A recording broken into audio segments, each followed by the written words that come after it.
So, hello, friends. There were some internet issues, but we are live now. And I am very happy to have Abhas with me. I, in fact, had been meaning to call him when I was doing lives on the Hindi YouTube because he is a very accomplished person, an urban designer. He's written books. But I was wanting to talk to him on a very serious issue of how he is an ex-Marxist, his journey towards what I call the right side. But that would be a very interesting topic. But today I saw him tweeting very interesting tweet where he said that of course there is a lot of criticism happening of the prime minister after West Bengal election, and the criticism is not with losing the election, but what is happening to the karyakarta. That is the criticism, and why is he not preventing that? So I thought that I would call him and tell him to express his views.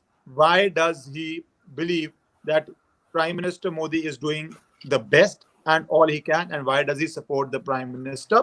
If you are watching this channel for the first time, I am speaking from the phone, so you won't have it scrolling down. But please do subscribe to the channel by pressing the bell icon. Every night at 10 p.m. we are in lockdown, like the first lockdown when I did on the Hindi channel. On English channel, every night I'll be doing live. So please do subscribe, and thank you, Abbas, for coming.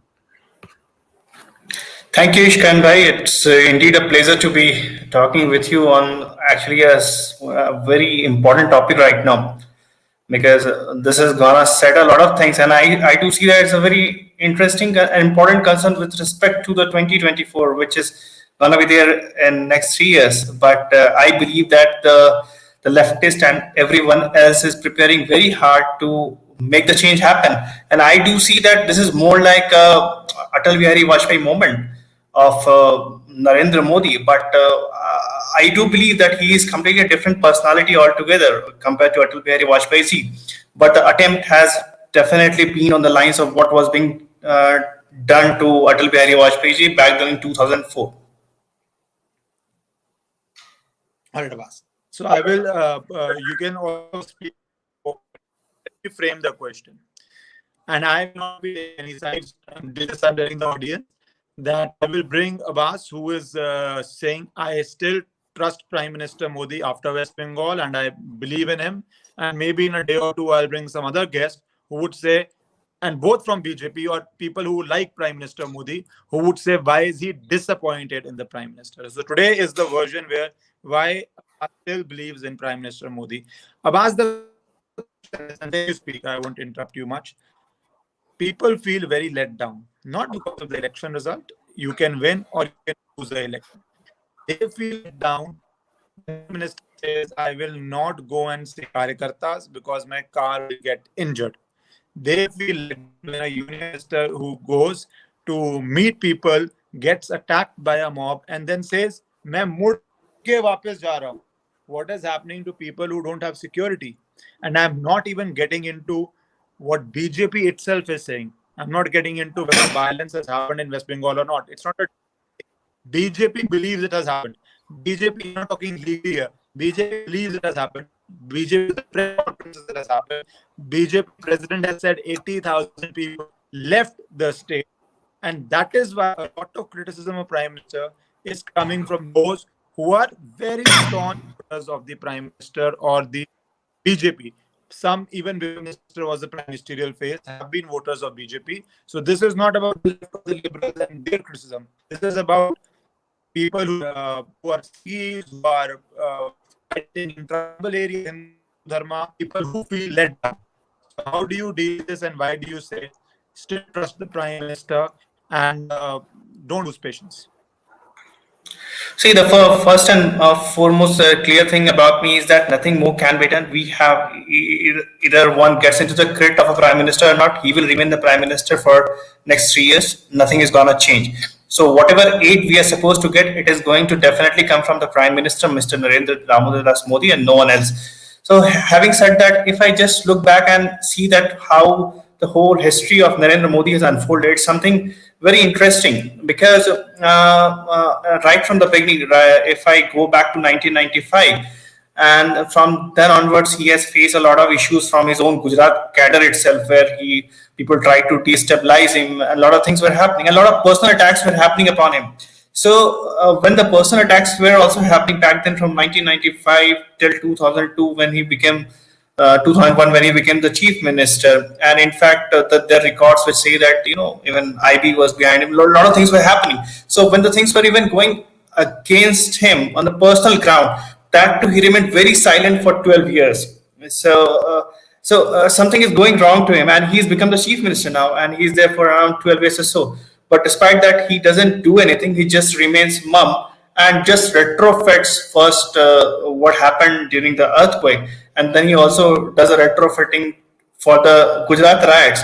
So president somehow makes me believe that something might happen. But as far as my own emotional side is concerned, I did invoke Sri Ram last evening while I was writing the Twitter thread. And I said that last time I really felt let down. And I am saying this, yes, I also felt that, I have been let down because Narendra Modi ji is not speaking, and perhaps he is not putting a word at least that what needs to be done.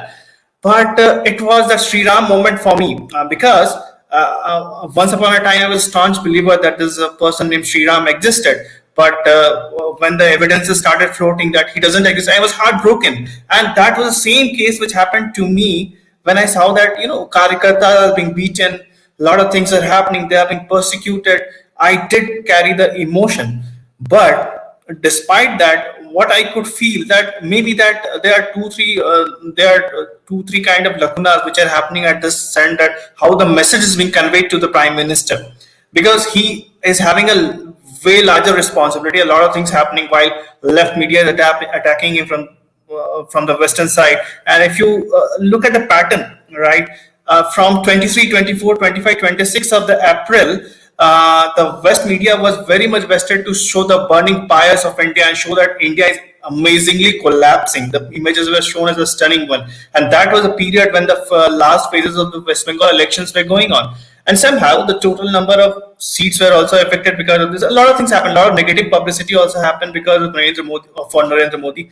A lot of things went wrong. So there's a lot of things which needs to be arranged and brought in order. But he's one man, and the information has to come through various sources. So I do believe that there has been some breach of information, or maybe some breach of communication. Maybe that the right messages are also not being conveyed to him, so that he can even react. I want him to come and talk to the Karyakartas personally. I do have a belief that he needs to talk to him, but only this man can do it. And Karyakartas also expect not the PM, but they want Narendra Damodar Das Modi to speak and talk to them. Everyone's trust relies upon him, not to the PMO, if I be very clear about it. That's my perception so far right now.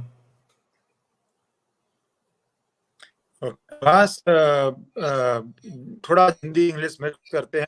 बहुत बोल रहे हैं कि हम हिंदी बिल्कुल भी बात नहीं करते हैं.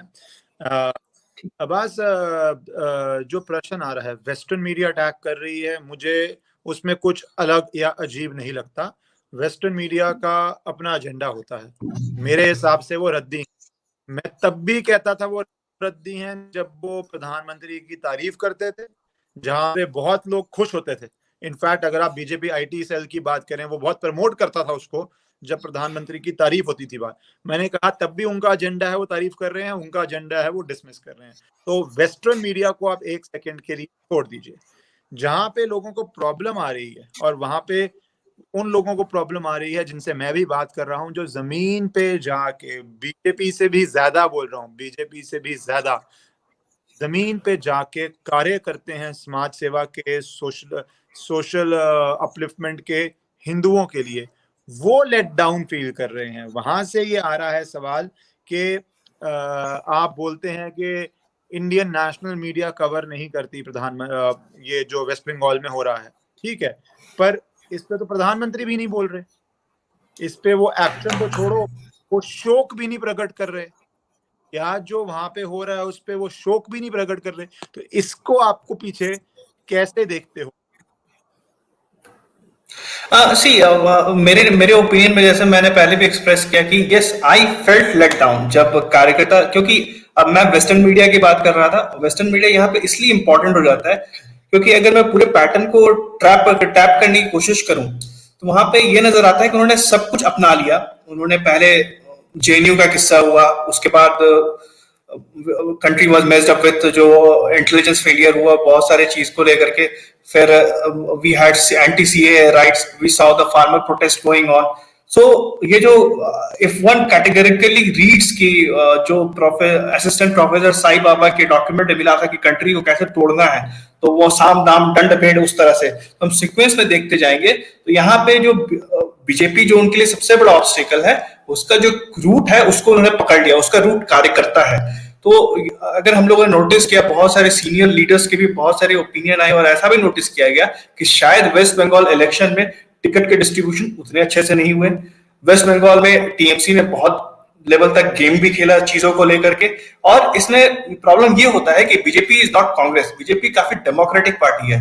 लोग बोलते हैं कि नरेंद्र मोदी तानाशाह होंगे वगैरह वगैरह, बट मेरा मानना है कि नरेंद्र मोदी अगर एक कदम उठाते हैं तो उसके लिए 10 लोगों 20 लोगों के ओपिनियन होते हैं उन चीजों को करने के लिए। और जब ऐसी डेमोक्रेटिक पार्टी चल रही होती है, जहां पे मेरा भी मानना है कि शायद 80% लोग हिंदुत्व के आइडियोलॉजी या फिर जिस आइडियोलॉजी को लेकर के जनसंघ आगे बढ़कर भाजपा बनी, शायद उसको भी सब्सक्राइब कंप्लीटली नहीं करते हैं, शायद समझते भी नहीं है। तो जब ऐसा मिक्सचर ऑफ आइडियाज आ जाती हैं, तो ऐसे में प्राइम मिनिस्टर के लिए एक्ट करना, रिएक्ट करना, when there is a lack of communication जो उनके पास पहुंच रहा है, तो वो टूट जाता है। तो यहाँ पे हाँ, उनको कार्यकर्ता से बिल्कुल बात करनी चाहिए। मुझे आई वुड बी हैप्पियर कि जेपी नड्डा की जगह वो कम्युनिकेट करना शुरू करे, क्योंकि यहाँ पे मैं फिर से बोल रहा हूँ, लोगों को भरोसा नरेंद्र मोदी पे है, मुझे भरोसा नरेंद्र मोदी पे है। वो बदलाव ला सकते हैं, वो चीजों को फिर से रीशफल कर सकते हैं। And I am expecting that something good will happen. जैसे बात यहां तक हो रही थी कि 356 लगाया जा सकता है कि नहीं, तो वहां पे भी मैंने नोटिस किया कि अगर हम बोमाई केस को पढ़ें तो एक दो क्लॉजेस जो शायद ये सब्सटैंशिएट करते हैं कि नहीं, उन गाइडलाइन के हिसाब से शायद 356 लग सकता था, उतने प्रॉब्लम नहीं होते। लेकिन दूसरे भी ओपिनियन है कि शायद वो चैलेंज हो जाता, या बहुत सारी चीजें, नई सरकार आई है, ममता बनर्जी ने भी काफी तरह से प्लॉय खेल दिया। तो ऐसे में जो वास्टनेस ऑफ द कंट्री और vastness of BJP as a political party आ रहा है, और democratic system of working, pluralistic system working, वो एक ऑब्स्टिकल की तरह यहाँ पे सामने आ रहा है। एक जो इसका मेरिट है वो एक डिमेरिट बन करके आ रहा है कि एक आदमी सिंगल हैंडेडली शायद एक्शन नहीं ले पा रहा है, लेकिन उसकी हमें जरूरत है। बस आप बात कर रहे हैं, उसकी हमें जरूरत है और कोई इस पे डाउट नहीं है। प्रधानमंत्री और मैंडेट्स मिले, 84 के बाद लोगों ने किसी को पूर्ण रूप से बहुमत दी। और 84 भी आप जानते हैं एक वेव इलेक्शन था, क्योंकि देश के बहुत बड़े जो हम यहाँ देखते हैं, किसी के परिवार अगर नेचुरल कॉज से तो लोग उसको टिकट दे देते हैं। तो यहाँ उनको थी, तो ऑलमोस्ट 80 के बाद मैं बोलूँ 40 साल बाद किसी को 35 साल किसी को फुल मेजॉरिटी, तो लोगों की बहुत आशाएं हैं। जब लोगों ने इतना किया, में कहा है वो उनसे भी है जो कहते हैं कि आप भाई प्रधान इंफॉर्मेशन नहीं है, तो उसके बाद इश्करन के पास इंफॉर्मेशन होगी क्या? या तो ये बोल, या अब ये कि वहां पे कुछ नहीं हो रहा और कुछ लोग तो ये बोल रहे हैं। ऐसी स्थिति तो नहीं है, क्योंकि आप ये कहते हैं, आपके मंत्री कहते हैं, आपके राष्ट्रीय अध्यक्ष कहते हैं कि वहां पे गलत हो रहा है। तो जब राष्ट्रीय अध्यक्ष को इन्फॉर्मेशन है, जब आपके एमपीज को इन्फॉर्मेशन है, तो फिर हमें प्रधानमंत्री जी प्रेसिडेंट्स रूल या फिर advisory they.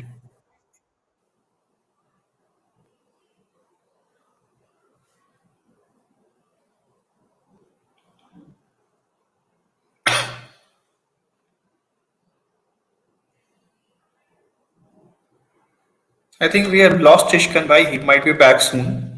There's some network issues, I believe. Okay. Is it okay? Can you hear me? Hello. Yeah, I can hear you. Can you hear me? Hello. Yes, I can hear you. Hello. Bas, I can see and I can hear you. आपको नहीं आवाज आ रही मेरी? अब आ रही है। आप बोलिए। तो ये बहुत ही इस बात पे मैंने भी ट्वीट किया था, और हम सब तो ट्वीट ट्वीट खेल ही रहे हैं, तो काम ज्यादा कुछ हो नहीं रहा है। बट फैक्ट ये है कि जब जेपी नड्डा जी ने भी ट्वीट किया, इन्फॉर्मेशन दिया कि ये सारा चल रहा है वेस्ट बंगाल में, ये सब कुछ हो रहा है, तो आक्रोश मेरे अंदर भी भरा। मुझे भी लगा कि ये क्यों हो रहा है, मतलब you are not All India Radio, आपको एक्शन लेना है, सीधी सी बात है। और जब इनफैक्ट उससे ज्यादा जितना आप समाचार दे रहे हैं, उससे ज्यादा समाचार हमारे सोशल मीडिया पे फैले हुए लोगों ने, वहां के जो लोकल लोगों ने ज्यादा समाचार दे दिया है। So we are not interested in listening और बीइंग अप्राइज्ड अबाउट जो आप हमको बता रहे हैं। लेकिन यहाँ पे जो क्रिटिकलिटी आ रही है, अब मेरा केस थोड़ा दोनों एंड से अलग हट करके है। मेरा विश्वास प्रधानमंत्री या फिर नरेंद्र मोदी पे काफी ज्यादा है, और मेरा ये मानना है कि बीच पे कहीं पे इंफॉर्मेशन का लीकेजेस हो रहा है।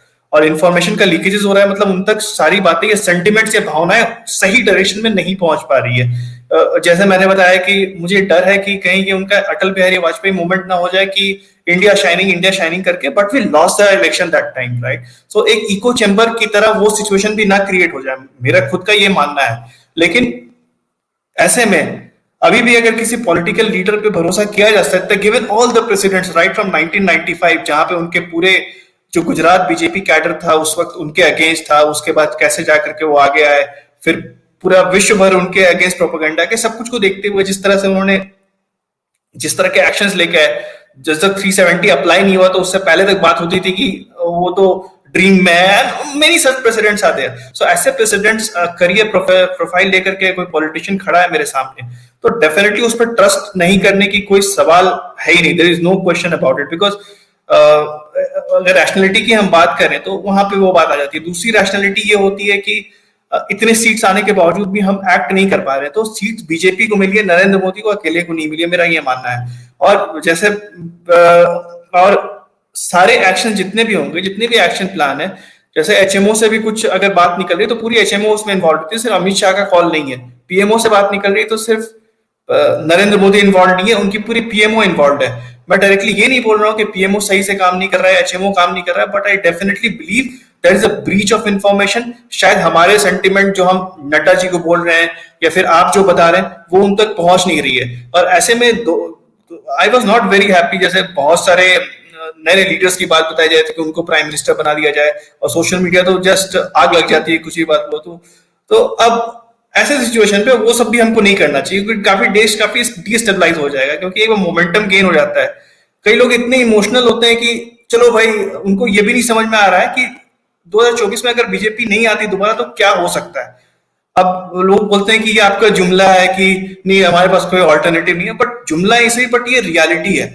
अगर बीजेपी हट जाती है तो कोई भी हमारे पास मतलब जो so called right wing voice है, या फिर मेरे हिसाब से जो हिंदुत्व वॉइस है, उसको थोड़ा भी आगे ले जाने के लिए कोई भी पार्टी अभी तो बिल्कुल भी नहीं है। तो ऐसे में हमको भाजपा को और स्ट्रांग बनाना है, हमको उनके साथ होकर के चलना है, ताकि तो जो प्रॉब्लम आज बंगाल में दिख रहा है वो बाकी कहीं जगह, अगर जैसे बंगाल, अगर मैं 30 साल पहले रिवाइंड करूं, अगर उस समय कोर्स करेक्शन हो गया होता बंगाल में, तो शायद आज जो हम वहां देख रहे हैं वो ये भी नहीं हो रहा होता।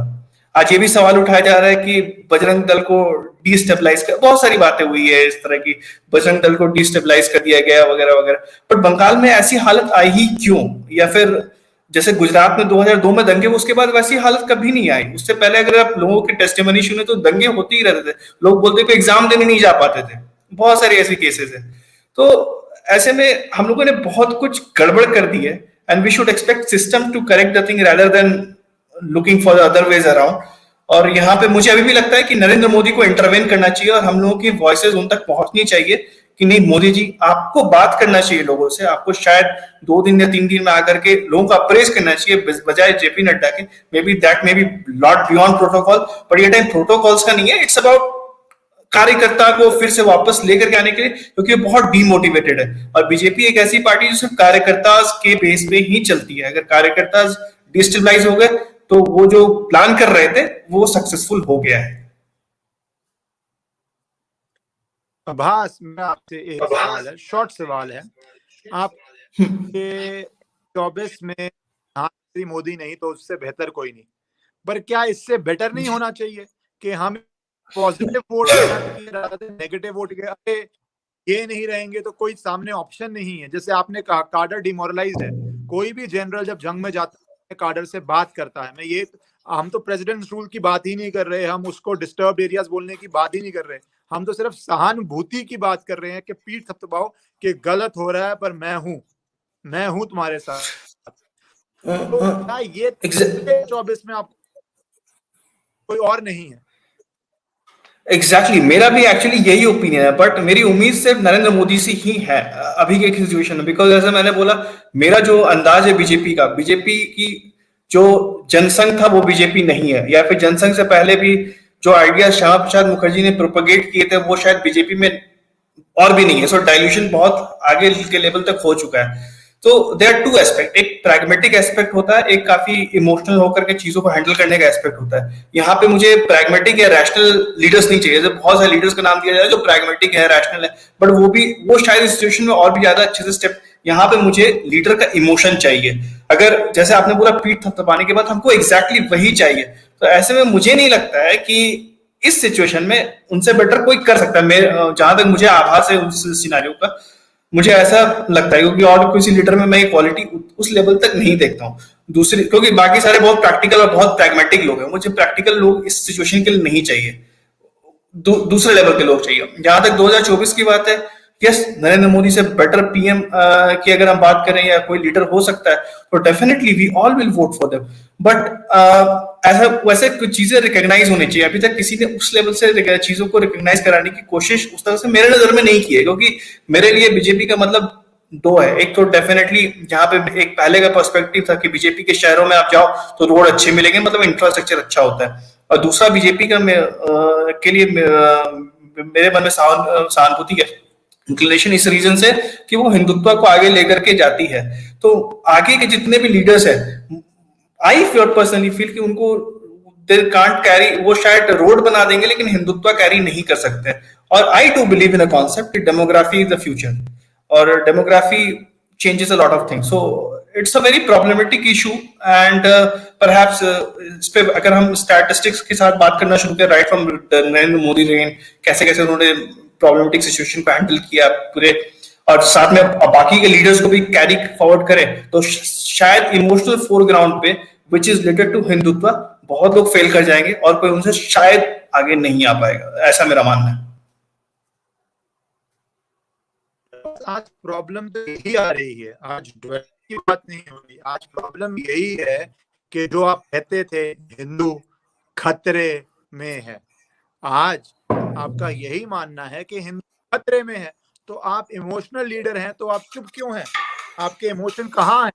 ये सवाल आ रहा है, इस आप डील करते हैं।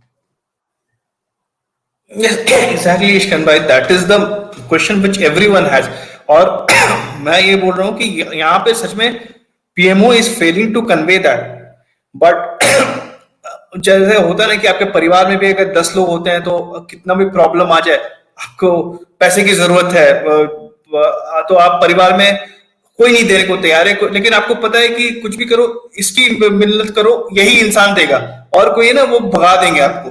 सो नरेंद्र मोदी का किस्सा मुझे, मेरे हिसाब से तो जितना मतलब मैं लीडर्स को स्टडी किया है, जितना पर्सपेक्टिव मेरा उनके बारे में, मुझे देख करके ये लगता है, क्योंकि उन सबके ऐसे ऐसे स्टेटमेंट्स हैं कि चलो, और वी कांट हैव, और बहुत सारे एस्पेक्ट हैं इसमें। एक ये होता है कि नरेंद्र मोदी पे एलिगेशन ये लगता है कि इस गांधीवादी, वो गांधी को एंड्रोस कर रहे हैं।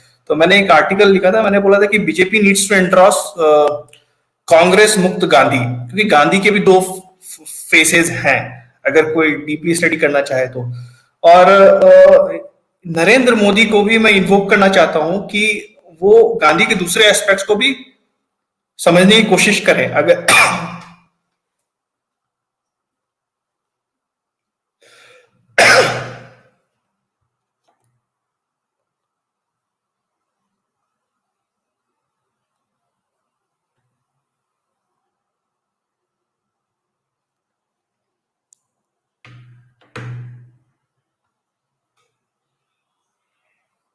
I think Ishbhai lost the connection.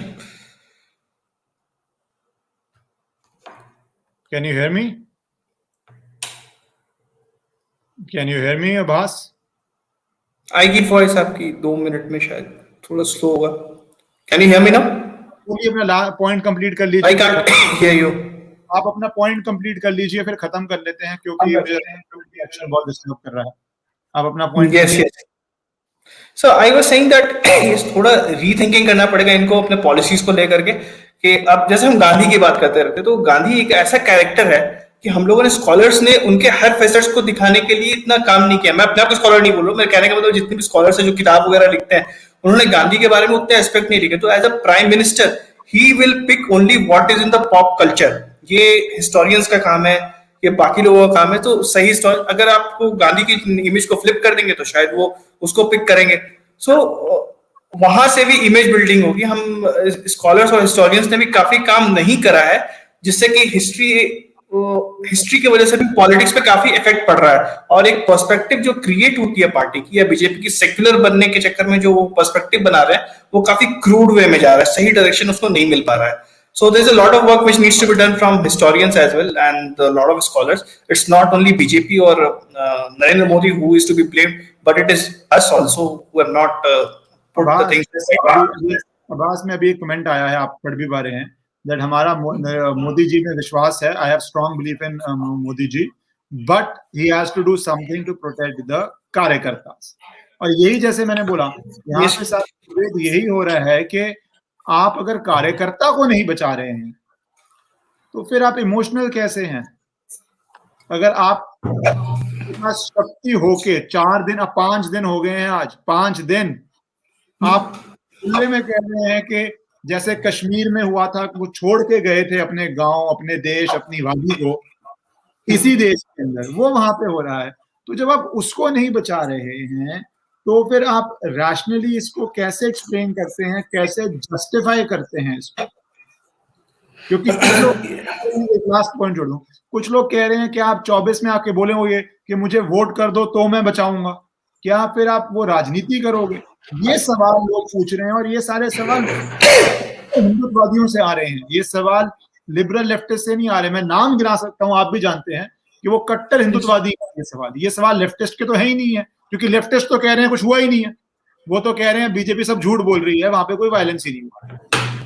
ये कट्टर हिंदुत्ववादी के सवाल है।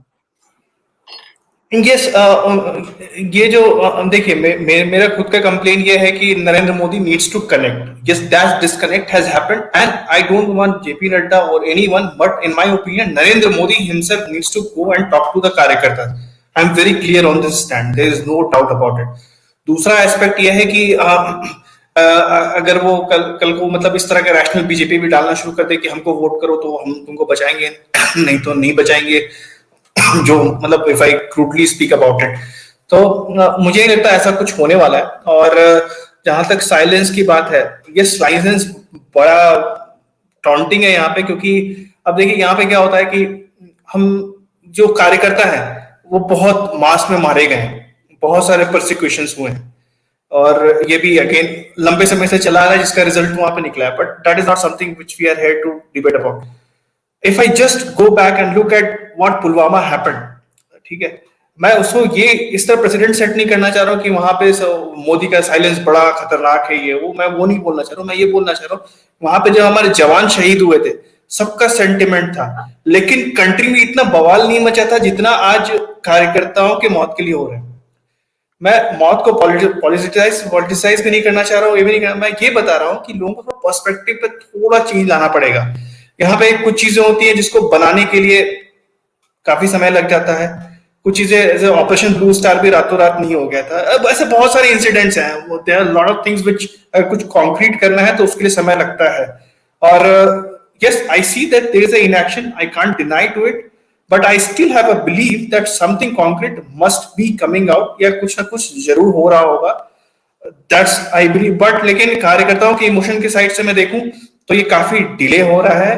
अब तक कम से कम नरेंद्र मोदी जी को आकर के बात करना चाहिए था, और कहीं ना कहीं से अगर उनको मैसेज पहुंच पाता है, अभी भी उनको कार्यकर्ताओं से बात करना चाहिए। अगर वो ग्राउंड पे ना जा सके, कम से कम उनसे वीडियो कॉन्फ्रेंस के थ्रू कैसे भी करके he has to address this, he has to talk to the people, क्योंकि यहाँ पे बीजेपी का जो सबसे इंपॉर्टेंट कैडर है, जो सबसे इंपॉर्टेंट एस्पेक्ट है बीजेपी का, वो धराशायी हो गया है, and it can affect their future badly. So they need to rethink about it. It's very important. There is no second thought about it. बिल्कुल अब्बास, जैसे आपने कहा कि आपका पूरा विश्वास है प्रधानमंत्री मोदी जी में, और अंत में तो जनता का विश्वास की बात है। पर हाँ, स्थिति बहुत गंभीर है, और जब इतनी गंभीर स्थिति में मेरा मानना है एक एक दिन मैटर करता है। हम आज 5वें दिन, तो I hope the prime minister takes charge of it और उसका वो ध्यान रखते हुए उसको हैंडल करते हैं, क्योंकि स्थिति जितनी गंभीर है, और जो तरह के लोग मुझे निजी में बोल रहे हैं, इनमें से ये तो वो हैं जिनको आप अच्छे टाइम पे आप एक तरह से इनको हिंदू एक्सट्रीमिस्ट बोलते थे। तो ये वो लोग गुस्से में हैं जो आप बिना सोचे प्रधानमंत्री के समर्थक मांगते थे, क्योंकि ये तो अगर पोलाइट भाषा में बोलूं तो, या पोलाइट में क्या, लेफ्टिस्ट भाषा में बोलूं तो ये तो एक्सट्रीम हिंदू वो हैं जो मुश्किल जगहों में जाके काम करते हैं धर्म के लिए, समाज के लिए। बीजेपी की तरह नहीं है, जो बीजेपी में बहुत लोग अच्छे भी हैं, तो बहुत ऐसे भी हैं कि गाड़ी में स्क्रैच ना आ जाए। ये वो लोग हैं जो बिना गाड़ी के जंगलों में जाके काम करते हैं, वो गुस्से में हैं। तो देखते हैं क्या होता है। Thank you for joining Abbas, और आप लोग सारे जो पहली बार जुड़ रहे हैं प्लीज सब्सक्राइब कीजिए, और रोज रात को 10 बजे मिलेंगे लॉकडाउन में। Thank you Abbas. Thank you, नमस्कार।